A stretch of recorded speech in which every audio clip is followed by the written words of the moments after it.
Hi, I'm Dr. Kedziora. I serve as the superintendent of the Moreno Valley Unified School District, and I'm very excited to see all of you today and to have you tune in with us on this program about distance learning.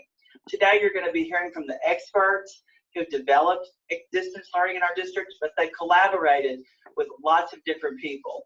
So they have a lot of information, and I do want you to know that it may be technical at sometimes, not entertaining. And that may be challenging because it is for me. I try to make things as fun as possible, but the people on here have a lot of information that is extremely important and valuable to you and your family in our journey with distance learning. Today, you're going to hear from Maribel Maddox. She's the Chief Academic Officer for the district and oversees the Educational Services team. With her will be other members of her team that you'll also see today. You're going to see Glenn Allegre, who's the Executive Director of Technology, Innovation, and Assessment. Sometimes you haven't had the opportunity to meet these people, and this is a good time for you and your family to get to know them. You're also going to hear from Dr. Sue Buster, who is the Director of Professional Development and Digital Learning, and works with professional development specialists to make sure that the principals and the teachers have the training and support they need to make sure they're able to deliver distance learning. You're going to hear from you're going to hear from Carol Boyne-Held, who is the Director of Elementary Education. Carol Boyne-Held oversees the operations and the support for 23 elementary schools, also preschools in our district, and works with principals to make sure they have the tools and the resources they need to support their teachers and families. And last but not least, you're going to hear from Esperanza Arce. She is the Director of Secondary Education. She oversees the middle schools, high schools, alternative ed, and also assists with college and career readiness. Lots of different hats many of these people wear, and at the time I have here, I can't explain everything they do, but one of the things is they are a valuable resource to you and your family. The Board of Education wants to thank each of you for listening to this. They are very supportive of this, and they want you to know, every one of them, all 5 of them, how much they appreciate families and community coming together during this pandemic to support one another. It means a great deal to them. I want to thank you, the community, for your understanding. I want you to know that we know that you have been just amazing. Your patience, your just the ability to help work with us and to help problem solve, your questions we all appreciate. We every day we look forward to them. We think you know, that we may have answered it already, but we don't mind answering it again because we know that people need to hear things over and over. We do too. And so I just want you to know it is valuable to us. So I do want you to know that this is quite a transition from independent learning, you know, where they learned in a classroom, to distance learning, and that it may seem like sometimes it should go quicker. And I'm ambitious, but you know, that doesn't mean everybody's going to get it on the same day. I want you to know I thought things. I have always, you know, not been as technologically advanced as I should be, and I'm stretching my skills now. I teach at a university, and I have to do my classes on Zoom now, and I don't really like it because I like face-to-face, but I can't have that right now. And I tried to resist it, and I tried for a while, but you can't. This is how we have to do things now, and for a while. So I really want you to know, thank you from the bottom of my heart, how much you care about your children and our community and how you're helping us with this. I do want you to know that sometimes parents ask me, haven't people been using Chromebooks and been using them to teach with? And some people have, but they haven't always taught from home with them. They taught in their classroom with them. So that's extremely different. They sometimes, you know, wonder what was happening. And I say, well, the Chromebooks were intended for students to access learning and have different platforms to work on. So now we're in a whole different place. And that takes a little bit of time, which I know I wish we could go quicker, but it's important. You know, I have a saying that I say, you have to go slow to go fast. And right now we're going a little slow so we can go faster later. And I think you're going to be pleased with the outcome, because I do believe that as everyone gets more sophisticated, more confident in what they're doing, you're going to see better results, and you're going to feel more confident as a parent in our community. So I also want you to know that we do have Moreno Valley Online Academy. We also have you know, independent study or flipped classrooms where we do different kinds of go or graduation opportunity, different kinds of platforms that we have used for specialized populations, specialized student populations. We're taking what we learned from those people and what we learned from those situations to help all of our students now go the distance. So I just want you to know that I'm grateful for the Board of Education support, your support, and all the people that work here in Moreno Valley. Very fortunate to have a district group of people, a team of people that are coming together and working together to advance this so that your students and your families will be served in the greatest capacity to continue their learning. So next we're going to go to Maribel Maddox, who is the Chief Academic Officer. And Maribel Maddox, for our community, would you please explain what distance learning is and give them a thorough definition? Thank you, Dr. Kedziora. I will give a brief overview of distance learning, starting with the definition. The definition of distance learning is where the instructor and the students are in a different location. The purpose is to continue to have educational opportunities for all students. It is a different way of learning, and it does look different at the different levels. It could be a combination of different methods of teaching and learning. Generally, it would require the teacher to do a lesson and have the lesson be either posted through Google Classroom or Schmoop, or it could be through an email. It could be paper pencil. The lesson could be 100% technology-based, or 100% paper pencil, or a blend. After the lesson is delivered, the student will have an opportunity to work on the lesson, either independently or through collaborative groups. So the teacher would facilitate some of that.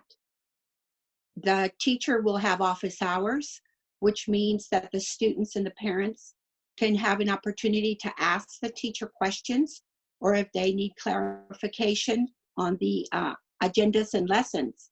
That might be done through Zoom, through Google Hangout, through emails, through phone calls, whatever fits the needs of the parents and the students. Also, the teacher will be assessing students to see what supports they need. This will also be, look different at the different levels, and also depending on the lesson. A key component to distance learning is to have open communication with the teacher, with the students, to check on progress, and also to see what the students need. We're here to support every student as they further their education with our district this year, Dr. Kedziora. Thank you, Mrs. Maddox. I want to, we're transitioning here, so I want to thank Mrs. Maddox, our Chief Academic Officer. Mr. Glenn Allegre is the Director of Technology, Innovation, and Assessment. And Mrs. Maddox talked about distance learning and the different components. I wanted to make sure that we explain to you how every student will be supported with technology and what assessments are still going to occur. And Mr. Allegre, before I do that, I failed to mention in my previous, when I started this, I really want to thank the teachers in our district for all that they're doing to get trained in professional development and to really build their skills in delivering this from home. That is extremely challenging. So I just wanted to praise them. And I also wanted to, I know many parents, you've been to the grab and go, and I wanted to take this opportunity to thank our nutrition services team, because I know we've all benefited by their support. So Mr. Allegra, I've given you a few seconds there to develop your response to that question. And I know you're going to give us everything you know right now. Thank you, Mr. Allegra. Thank you, Dr. Kedziora. Pleasure to be on here with everyone.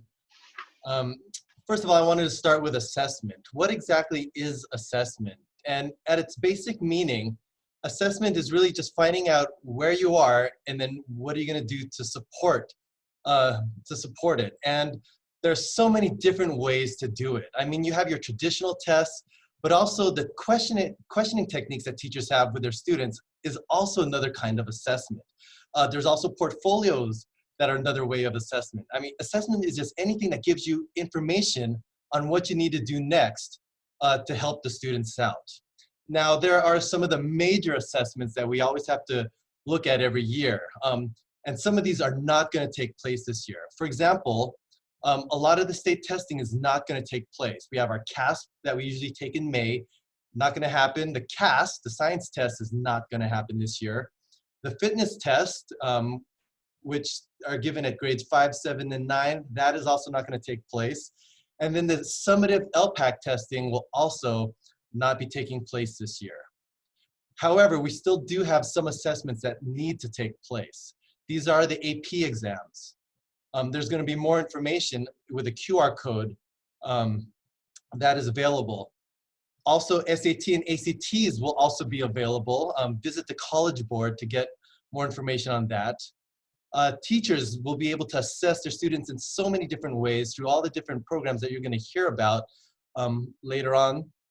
And although there is the LPAC testing, the initial one for students to come in once school year resumes is what the document says, but with school not starting again this year, that'll probably be pushed off until the 2021 school year. So that's it about assessments. Looking at technology, my department, the Technology, Innovation, and Assessment Department, has been working since school has been out to make sure we have Chromebooks up and running for students. We're trying to make sure that the Chromebooks that we have work for every kid that gets one. And the students that, fortunately, we have the benefit of being one-to-one in already grades 3 through 12. I do know we are working our hardest to get devices to the lower grades, and right now we're pretty sure we can get them for grades 1 and 2, and then there's a possibility for kindergarten as well, depending on what we can put together. Principals have been working to determine the number of Chromebooks that still need to be fixed, and so just kudos to my team. A couple weeks ago, I had all the techs come in, and in one day they were able to repair 300 Chromebooks that were already at the sites. I anticipate something like that happening again to make sure all the kids have a device ready to go when distance learning takes place. If students still do not have access to online distance learning, you know, they can always request paper pencil lessons temporarily or permanently. And there is a form with the QR code that will be provided as well. I hope that answers all those questions. Dr. Kedziora, back to you. Thank you, Mr. Allegre. And parents and families and community, I want you to know that the goal is to make sure that the devices that you have are working and that you have them for students in grades 1 through 12, as Mr. Allegre said.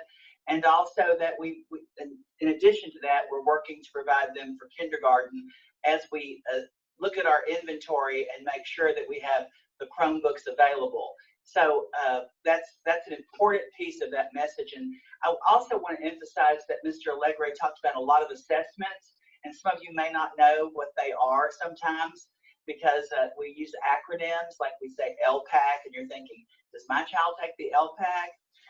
That's an English language assessment test that's given to students or reclassified into English. But we could go into all that, but mainly the point today is about distance learning. So I'm going to keep moving forward, and I realize you're going to have questions. I do know that.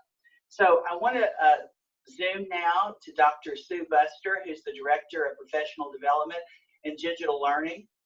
And I want her to share with you what's been happening with the teachers, the 1,000, I'm going to get this number wrong, but I think it's 1,500 or 1,600 teachers in our district that are getting training in how to provide distance learning from home.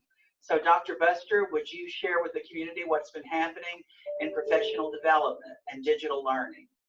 Sure, it would be my pleasure. Success starts with ensuring that our teachers receive the best training and support possible.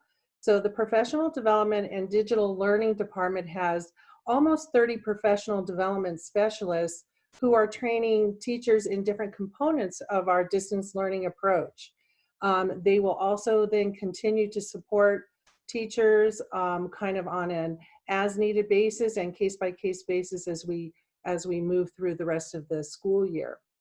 So students are supported in a variety of ways. So what we are having is our teachers right now are engaging in professional development offerings that provide them with the tools that they'll need to communicate and teach with students for the remainder of the school year. So we have this week training, and next week we will also be offering training, but teachers will also be encouraged to utilize the tools they've acquired last week and this week to plan and collaborate with one another so that they're ready to launch distance learning on April 20th, 2020. So some of the resources our students have will be things like Schmoop, FEV tutors, which are one-to-one live tutors. All of their core instructional materials will be available to them in digital form, and teachers will be able to provide those links to parents and families. Mrs. Arce is going to go through all of that in just a few minutes, but let me share with you just a little bit more in regards to what our teachers are doing and what approach they'll be taking. So I'm going to go ahead and share my screen and share some tools that we've developed for our teachers. The way to locate our tools is to find them on the Moreno Valley Unified School District main web page.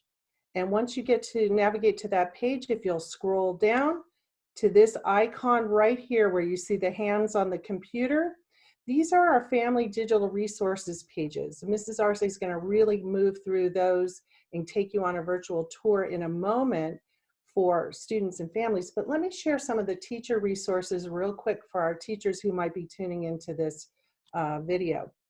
So when you click on those resources, up here on the top right-hand side of the web page is a special tab just for MVUSD teachers. This space or this link takes teachers to an amazing plethora of resources. Firstly, our teachers have been engaging in professional development since last Thursday, even on what was technically known as their spring break. And we, as of tonight, we will have served teachers with 3,883 hours of training. They're excited about learning new tools and new ways to engage with their students. They miss their students deeply, and they want to continue those relationships and ensuring that their students keep on learning. That's our whole goal, and to ensure that they have the support that they need. So we have here on this website, we have a click here button. It's in red. All of our professional development trainings are archived here as webinars. So when you click on that link, that will take you to our professional development page, which is also linked to the main district page, and scroll down and teachers can access all training sessions here. Not all of them have yet been recorded, so we have these already collected for teachers: Zoom, Google Meet, Mindful Moment videos, also Google Classroom, Think Central, which is one of our core textbooks, Go Math, Screencastify, and we'll continue to upload our offerings there. As you scroll down on these pages, we have an explanation for the 4 steps that our teachers will need to take. So I see that I'm kind of running out of time just a little bit, but I just wanted to share with teachers how to navigate here, how to look at each of the 4 steps individually with additional resources. Here's step 1 with videos posted for their use. Step 1, like Mrs. Maddox shared, is setting up their classroom and how will they be communicating and interacting with students. Step 2 is how will they be having some sort of office hours and interactions. Again, may or may not be using a platform that requires a camera. It can be utilizing Google Classroom, maybe chatting through that, in email, or some sort of telephone platform. Also, step 3 is developing how teachers will monitor students' progress. And then step 4 is developing some way to collect that data and record it, whether it's a grade book or an Excel spreadsheet. And here uploaded for each one of the steps are many, many videos on how to for teachers to self-teach. But again, we want to offer our professional development specialists to support our teachers in any way that they need. One last resource I would like to share is when we look at this website and we click to access here distance learning, we also have many, many wonderful examples of ways that teachers can design lessons and schedule the way that they're going to support their students on a weekly basis. We also have ideas for assessments and also ways that they can, also additional resources that they can utilize that range from everything from high tech to low tech. So I think that pretty well captures it. As long as teachers know where to find this link, I think that they'll find that they have as many resources as they could possibly want. Thank you, Dr. Buster, and your team of professional development specialists. As you can see, parents and families, none of this existed just a few weeks ago. So when sometimes you ask, what have people been doing? I want you to know they've been working on this, and we're very proud of what's been accomplished. And I know you will be too, once you have the opportunity to work through some of these things and see them. It's very exciting. It's transformational. I mean, like I said, I wasn't always this way. And, this technological 21st century, I like paper and pencil, but I've learned to do some of these things. I'm, catching up here. And so I think we're all going to do that together.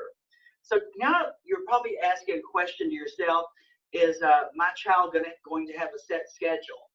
And so to answer that is our Director of Elementary Education, Carol Boyne-Held, and she's also going to give you some answers to some frequently asked questions, because there are more questions sometimes than there are answers, but today we're hoping to give you more answers to those questions. So Carol Boyne-Held, Ms. Carol Boyne-Held, Director of Elementary Education, please join us and share what parents can expect for elementary students. Well, thank you, Dr. Kedziora. I'm happy to be here and to speak with everyone. So it's an important question of what will schedules look like for students? And each school will be developing a schedule to minimize as many conflicts as possible. These schedules will include the lesson delivery, or when the lessons will be done, as well as office hours that teachers will have.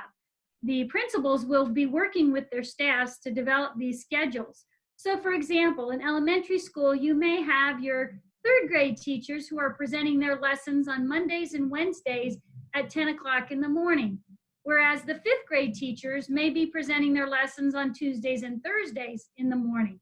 So each of the principals will be looking at how they can work together with their staffs to develop the schedule.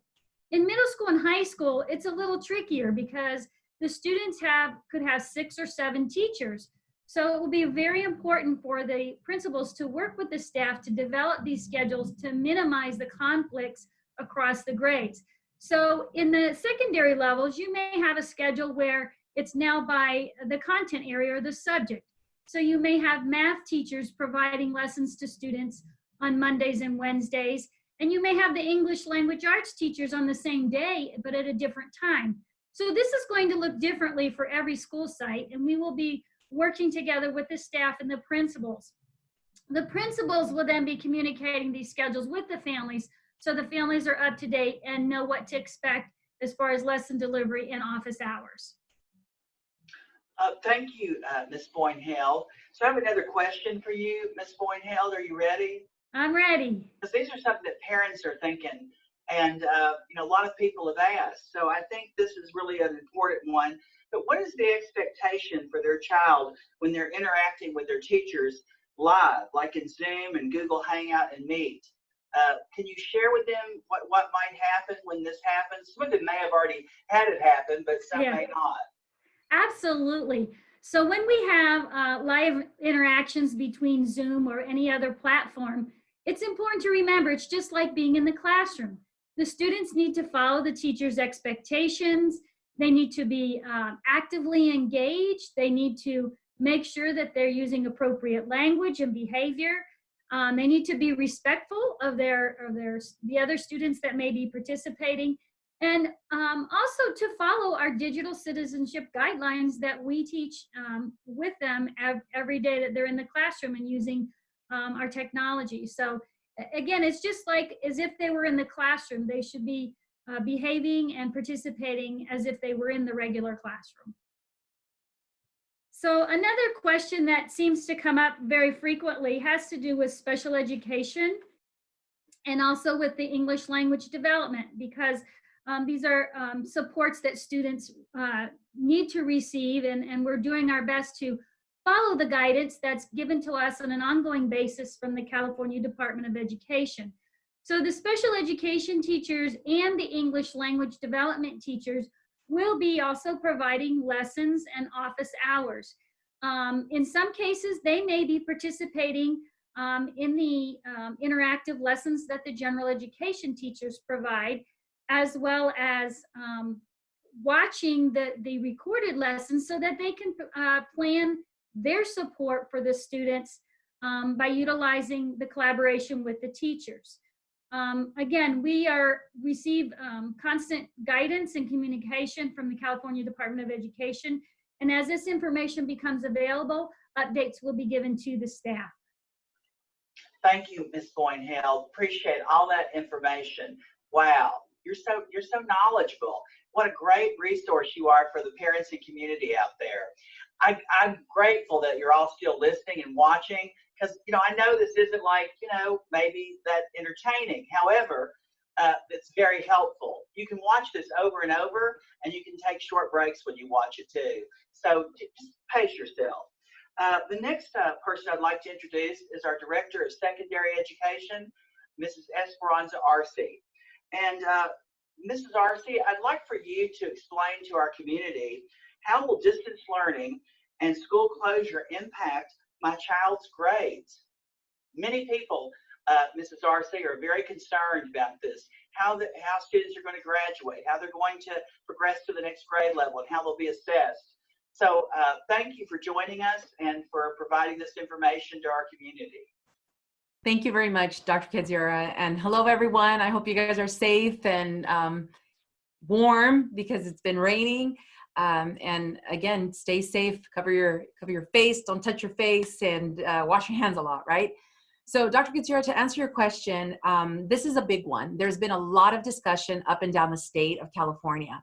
And not only in TK-12 education, but also in higher education. The universities of California's and the Cal State universities, which are the two big higher ed organizations in terms of universities, have come together because they understand that these are very difficult times and uncharted waters. And they've put out some recommendations. But one of the things that we want to assure every one of our students is that no matter what, your grade will not be negatively impacted. We understand that this is and has been very difficult for everyone. Some of our students miss being in the classroom. Some of our students, they understand. I mean, you guys play video games and you're probably there playing video games.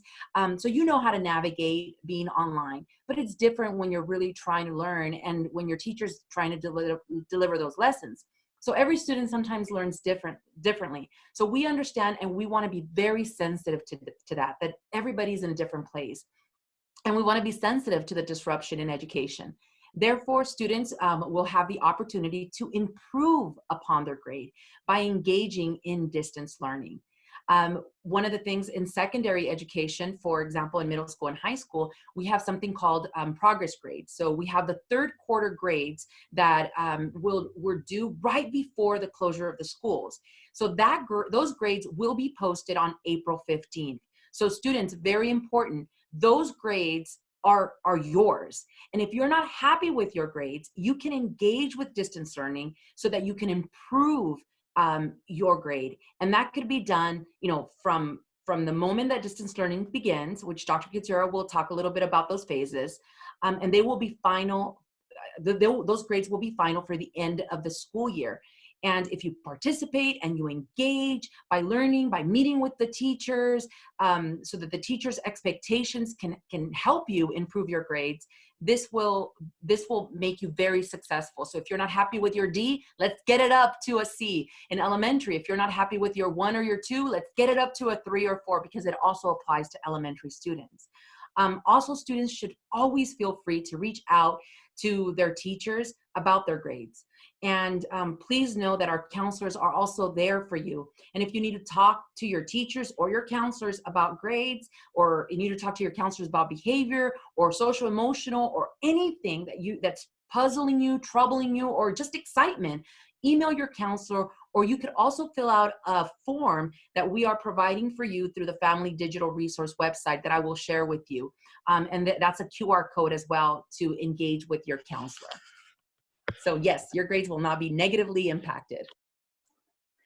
So thank you, Mrs. Arcee, Director of Secondary Education. Parents and community members, I know this is a lot of information.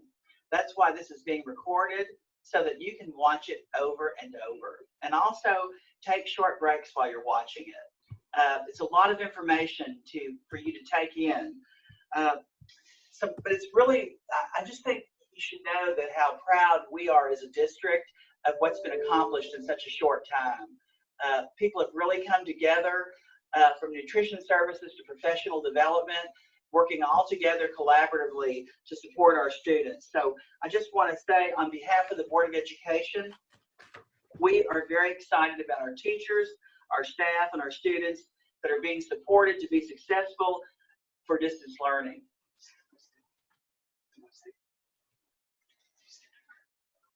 Excuse me, I apologize. I think I missed something.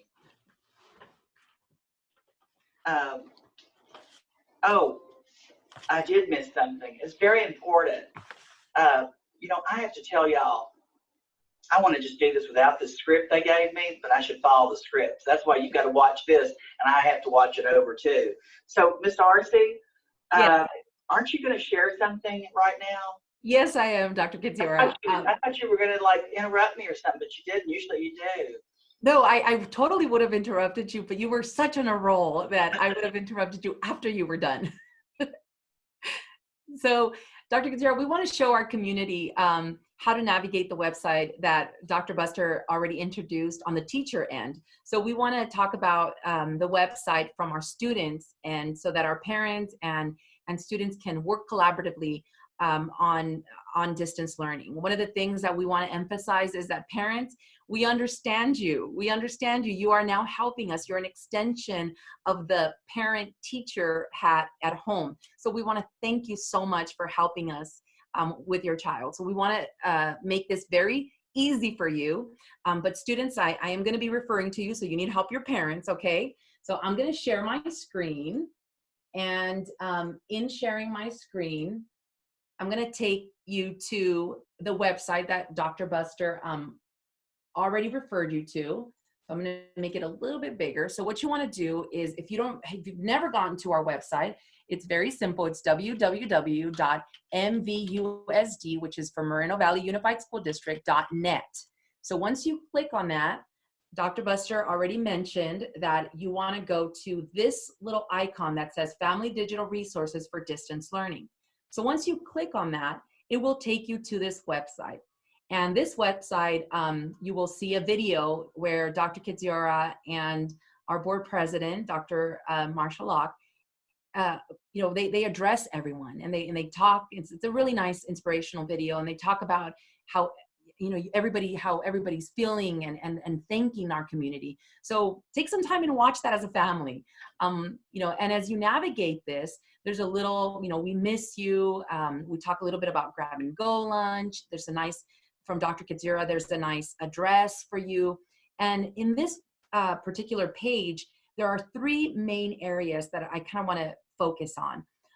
The first one is how to use this website. So if you click here, it will take you to a video that will help you navigate the website. It's done by one of our professional developments. Hi, welcome to Moreno Valley Unified School District at. So that's a video. I'm not going to go through the video, but please click on it. Again, it takes you step by step on how to navigate this website. The second one, and this is so important for our families, we want to emphasize how to prepare your child for distance learning. Now, some of you have already engaged. You've been taking advantage of our independent learning opportunities and enrichment opportunities, so we want to thank you for that. But I want to click, there's a video for you. There are two videos actually, but there's an image here that I kind of want to bring your attention to. This is a very powerful image. Families, we want to really stress the importance of creating some specific structures at home for your child. This is new for everybody. Unless you've been in distance learning or online learning, you probably already know this, but creating those routines. Make sure your student might be a little bit stressed out, overwhelmed. So remember to reward and praise your child. Work on problem solving together. Monitor and allow breaks. We don't want students to be in front of the computer 10 hours a day. Check in with your teacher. Have your child email their teacher. And take advantage of the different supports that are in place through this time. As well as I go back, there's this last thing here, and it's how to talk with your child about COVID-19. So there's a website that we would like to refer you to, and also a really cool video, because it's a difficult conversation, especially for our little ones. They don't know, why am I with you, Daddy, all day long now? So how do you talk to them effectively about COVID-19? And in the middle of the page, I want to take you to this flyer. It's a pretty cool flyer.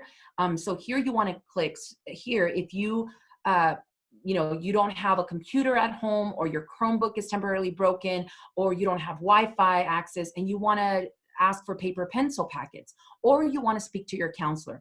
So if you click here, it will take you to a flyer.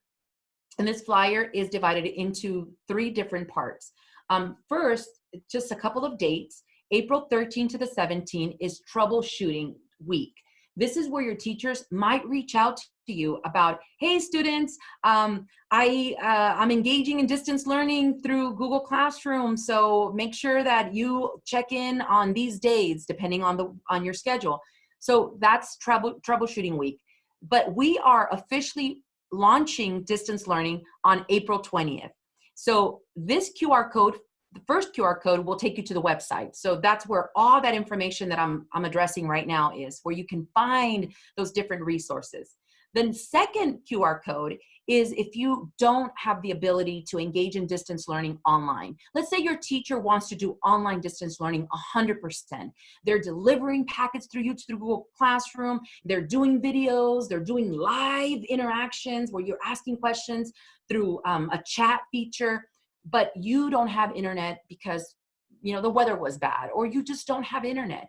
So your family should have the option to engage in paper and pencil, and you should have the option.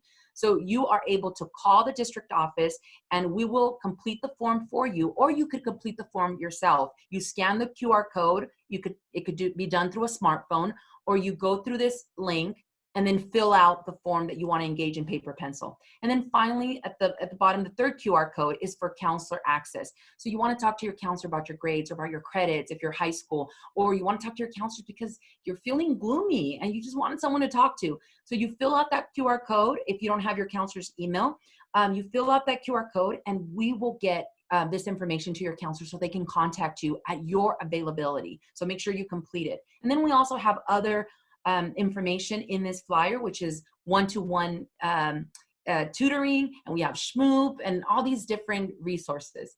So then the next thing, and I'm going to pick on middle school. All three levels, preschool looks a little bit different, but elementary, middle, and high school look pretty much the same. So I'm going to pick middle school. So if you click on middle school, it will take you to this page. It looks pretty similar in all three levels. You have independent learning enrichment. Parents, you can click on there. Students can actually download the information and work independently on enrichment, and that's going to take you all the way till April 10th, and we're going to be on to April 17th. And then you have beyond the classroom, so extra resources. You want to engage in STEAM learning activities? There it is. And then we have social emotional learning. This is a really, really cool website that was done by also the PD specialist. Thank you so much, Dr. Buster. Your team is awesome. They actually put together some amazing resources called Mindful Moments, and where they start with the quote of the day. And parents, this is really good if you want to help your child, just on how to relax, how to breathe effectively if they're feeling a little overwhelmed. So that's social emotional learning, and that takes you to another website with great resources.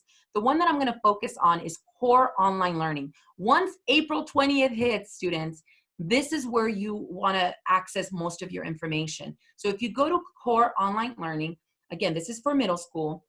We start with the nice greeting. Hello, middle school students, let's get started. And your teacher is going to reach out to you in different ways. They may reach out to you through Google Classroom. And some of you may say, what is Google Classroom? I've never heard of that before. It's okay. Your teacher then may communicate with you through Q Communications, telling you, hey students, you now have access to Google Classroom. And I know it might seem a little confusing at first, but your teachers will help you. They've been receiving amazing training by our PD department, by our professional development department. So they will be helping you. But they might also reach out through Schmoop or Class Dojo. Again, don't feel overwhelmed. Your teachers will explain how that happens. But you have this amazing feature. All of you that have a Chromebook, you have this amazing feature called Clever. So if you log into your Chromebook, it will take you to Clever. In Clever, you have all these different icons, these apps. You guys know what apps are. You use them all the time in phones when you use your parents' phone. So you have these apps, and in Clever, you'll have Schmoop, or you'll have your math book, your online textbook, or you'll have your ELA textbook or social studies. So that's done through Clever, and Clever will guide you depending on where you need to go. So essentially what you just need to know how to do is log into Clever and then access Google Classroom if that's the feature that your teacher is going to use. And if you still feel lost and you reach out to your teacher or you reach out to your counselor, reach out to your principal. And if you still feel lost, reach out to any one of us. You can reach out to elementary director, or I'm the secondary director, or Ms. Maddox, or your wonderful superintendent, Dr. Kedziora. He always loves talking to students anyways, and we all do. So we know that this is different, but we hope that we have created a website for all of you families and students that will help you navigate and make this process easier. Thank you so much for allowing me to share, and I took a little more time than I needed, but I hope it really, really helps. I will stop sharing now. Thank you, Mrs. Arce, Director of Secondary Education. Really appreciate that overview of some different items on the website. I want to thank all of our guests today. I want to thank Maribel Maddox, our Chief Academic Officer, Glenn Allegre, our Executive Director of Technology Innovation and Assessment, Dr. Buster, who's the Director of Professional Development and Digital Learning, Carol Boyne-Held, who's the Director of Elementary Education, and Esperanza Arce, who is the Director of Secondary Education. didn't they do a great job? I know you're clapping at home, but I'll clap now for you. But I just want to clap for you too, because I know you're going to do an excellent job with this. And the Board of Education, we want to thank you, because we know that this is not easy, all of this. It hasn't been easy for us. And but we are thinking and always problem solving and troubleshooting and making sure that whatever you ask us or tell us is provided in what we're doing. So this will take updates, and it'll change as we go along. But this is a start, and you're part of this start. And so I want you to know there are 3 phases. I've got 3 fingers up. So phase 1, you were asking what's happening from April 2nd to April 10th. Teachers are going to have training and support. And, Dr. Buster, she shared with you how many hours they've done already. And there's more to do, because the more they learn, the more questions they have. And we expect that. And then phase 2, that's where we work together from April 13th to April 17th. Professional learning communities where teachers in same grade levels, same departments, it's high schools and middle schools, work together to provide your children meaningful support in learning. Now, some of your teachers I've heard already are reaching out to you, and that's fine. We want them to. That helps them problem solve and see who can't get on and who can, or who needs something else to help them learn. And that's what we're trying to do, is make sure everybody has access. Everybody can connect with us. So that takes some time. There's 33,000 students, and that's a lot of folks to connect with. So we're doing it. We're going to do it, and we're going to get much better at it. And then phase 3, April 20th. That's distance learning, fully implemented. Not fully implemented, but fully begun, I would say, because this is a journey. It's a transformation, and you're part of that transformation. So I want to thank all of you for joining us this afternoon, and I hope you listen to this, and I hope you continue to ask questions, and I hope you continue to reach out to us. I had a young lady at Honey Hollow today who couldn't complete her junior scholars application, and she sent me an email, and I didn't know what it was that she was referring to, but I want to thank her for that, because it made me figure out that people are taking care of even 5th grade students about doing their application for junior scholars next year. So thank you, everyone, for all that you do to serve and support our community. And I have this favorite expression. It's actually 3 things. You can say it with me right now, but stay in place, cover your face, and maintain your space. And that's really important right now. And I want you to know we practice social distancing here at the district office, and you can see that none of us are in the same place. We're all in different places maintaining our space. They have covered their face. We are wearing face coverings. I have one, and we're also staying in place wherever we are. So you do the same, and I hope you enjoy this. And I hope more than anything, it helps you and supports you and your family, and helps you with this transformation in Moreno Valley Unified School District. And again, the Board of Education, they want to thank you. They have been very supportive and guiding and helping make this happen. So thank you, everyone. Have a great evening or a great day tomorrow, or whenever you watch this. I hope you're doing something wonderful. Thank you.